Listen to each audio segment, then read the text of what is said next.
Jin and Sun is a great arc because he's the abusive husband and she's the docile wife, but by the end of the second season, they've totally flip-flopped. The whole truth was a challenge to break, but it was also really rewarding. I love Sun and Jin's characters, so it was great to, again, explore their backstories. That story is very conflicting. It's all about, in some ways, the things you run away from, the things you run away to. 216 was one of the most challenging acting episodes I've ever had. Action! 내가 어떻게 당신 같은 잘난 남자를 꼬셨겠어요?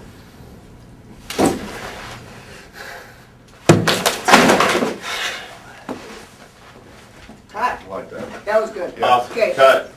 The swings of emotion that both Jin and Sun were required to go through in such a quick, moment-to-moment kind of way was something like I'd never done before.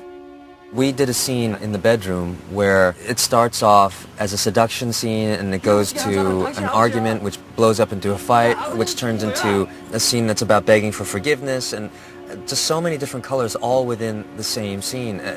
That was the first time I think I'd ever done that on this show. I'm not saying you should stay for Jin. In terms of the fidelity in their marriage, it's Sun who is sort of suspect as opposed to Jin. Every sacrifice that he made in his life was for Sun, but she can't really say the same.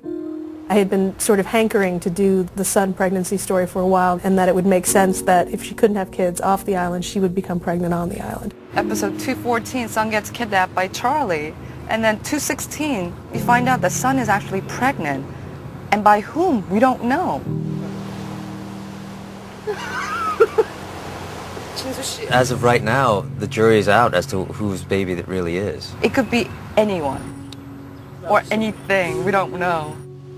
Well, I think that she's sort of the same. So at the end of the second season, a little more morally ambiguous than he is, which is sort of cool because looking at the pilot in that moment when he slaps her hand or yells at her to button up her collar, you never would think that this was their life. I'm going to make up Michael Emerson today. He plays a character named Henry Gale, and he's been beaten rather badly by Saeed. When I hold this on his face, this lines up with his eyebrow. That's his hairline. This is his sideburn area. That's the corner of his nose, and that's the edge of his mouth.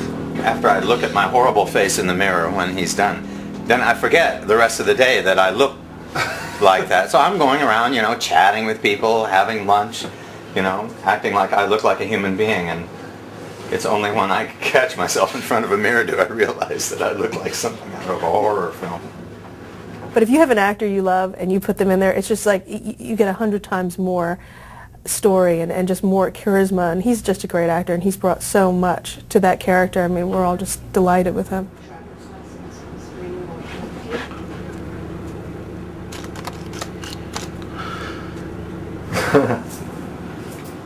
This is the big secret of this makeup. No one knows about it, but we're letting you in on a few makeup secrets. You're cotton, sir. This is like the lowest tech part of the whole. Lowest tech.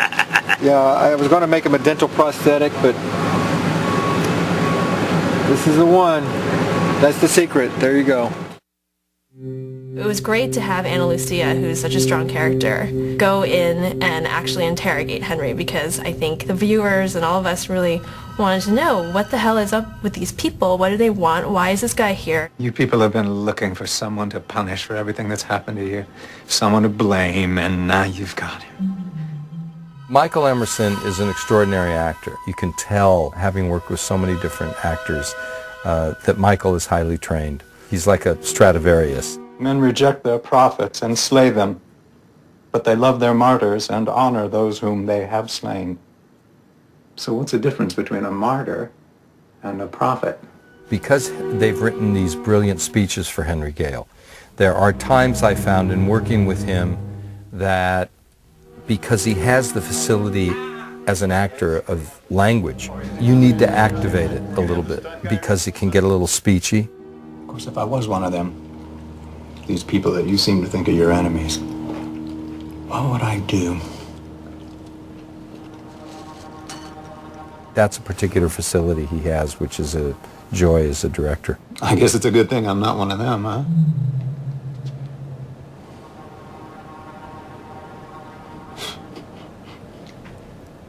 You guys got any milk?